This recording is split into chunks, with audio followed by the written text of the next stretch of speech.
আমি একজন সাহাবার জীবনী শোনাবো আপনাদেরকে। আব্দুর রহমান ইবনে আউফ রাদিয়াল্লাহু তাআলা আনহু। 10 জন জান্নাতের দুনিয়াতে বসে যে 10 জন সাহাবা জান্নাতের সুসংবাদ পেয়েছেন তাদের মধ্যে একজন, আলহামদুলিল্লাহ বলেন। আব্দুর রহমান ইবনে আউফ রাদিয়াল্লাহু তাআলা আনহু প্রথম 8 জন মক্কায় যারা কালিমা পড়ে মুসলমান হয়েছে তাদের একজন। তার স্ট্যাটাসটাকে জেনে নেন।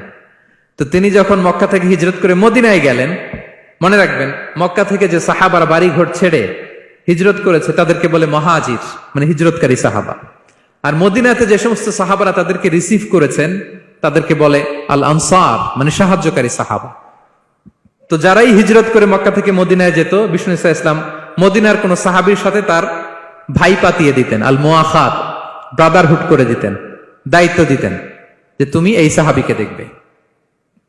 তো আব্দুর রহমান ইবনে আউফ রাদিয়াল্লাহু তাআলা আনহু যখন হিজরত করে গেলেন, তার দেখভাল করার জন্য যে সাহাবীর দায়িত্ব পড়ল তার নাম হচ্ছে সাআদ ইবনে রাবিয়া, আনসারী সাহাবী রাদিয়াল্লাহু তাআলা আনহু। বিষ্ণু বললেন, সাআদ, আব্দুর রহমান ইবনে আউফ তোমার ভাই, ভাই বানিয়ে দিলেন। কি বানিয়ে দিলেন?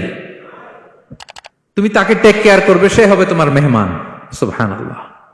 সাআদ ইবনে রাবি রাদিয়াল্লাহু তাআলা আনহু তিনি আব্দুর রহমান ইবনে আউফকে ডেকে নিয়ে গেলেন, ঘরে নিয়ে গেলেন মেহমানকে, এবং বললেন, ইয়া সাআদ ইন্নী আকসারুল আনসারি মালান। হে সাআদ, তুমি চিন্তা করো না, তুমি মনে করো না যে তোমার ভরণ পোষণ দিতে আমার কষ্ট হবে। আমি মদিনার সবচাইতে বড় বিজনেস ম্যাগনেট, সবচাইতে বড় বিজনেস ম্যাগনেট আমি। No tension, don't worry about it. Tension নিও না, আসো, তোমার জন্য আমার কি প্রপোজাল শোনো। ফাআকসিমু লাকা নিসফা মালি, আমার যত সম্পদ আছে আমি অর্ধেক তোমার দিয়ে দিব। সুবহানাল্লাহ। এত আসতে আপনার বাড়িতে কেউ মেহমান হলে করতে পারবেন এরকম? আল্লাহ, কেমন প্রেরণার বাতিঘর তারা। ফাআকসিমু নিসফা মালি, হে আব্দুর রহমান ইবনে আউফ, আমার অর্ধেক সম্পদ তোমারে দিয়ে দিব। এখানেই শেষ না, এরপর বলতে লাগলেন, আমার অনেকগুলো স্ত্রী আছে, তুমি কোথায় যে মেয়ে খুঁজবা, প্রস্তাব দিবা, এত ঝামেলার দরকার নাই। আমার কোন স্ত্রীকে তোমার ভালো লাগে বলো, তার যদি তোমাকে ভালো লাগে তাহলে প্রয়োজনে তাকে আমি ডিভোর্স দিয়ে দিব, তাকে নিয়ে তুমি সুখের সংসার করবা।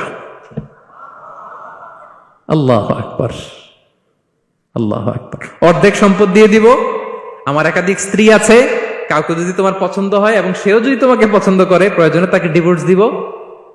New life, new career, just go on. আমরা এই সুযোগ পেলে কি করতাম? সাথে সাথে অর্ধেক সম্পদ নিয়ে নিতাম, ঠিক কিনা? আব্দুর রহমান ইবনে আউফ প্রেরণার বাতিঘর। উনি কি করলেন? উনি বললেন, লা হাজাতা লি ফি যালিক। আমার ভাই, তুমি যে বলছো সাআদ ইবনে রাবি, তুমি যে এত চমৎকার প্রপোজাল দিয়েছো, এতেই আমি খুশি, তোমার কোনো কিছুর আমার দরকার নাই। বারাকাল্লাহু লাকা ফি আহলিকা ওয়া মালিক, আল্লাহ তোমার সম্পদে বরকত দেখ, আল্লাহ তোমার পরিবারেও বরকত দেখ। তবে একটা কষ্ট করতে হবে, সেটা কি?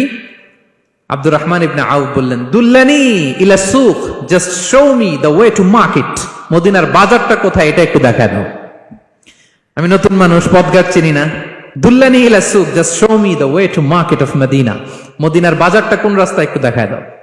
আল্লাহু আকবার। সাআদ ইবনে রাবি বললেন, এই তো মদিনার বাজার। উনি যে কিছু ঘি কিনলেন, পনির কিনলেন, কিনে বিক্রি করলেন, প্রফিট করলেন। ওই প্রফিট দিয়ে আরো বেশি করে কিনলেন, আবার বিক্রি করলেন, প্রফিট, আবার বিক্রি করলেন, প্রফিট।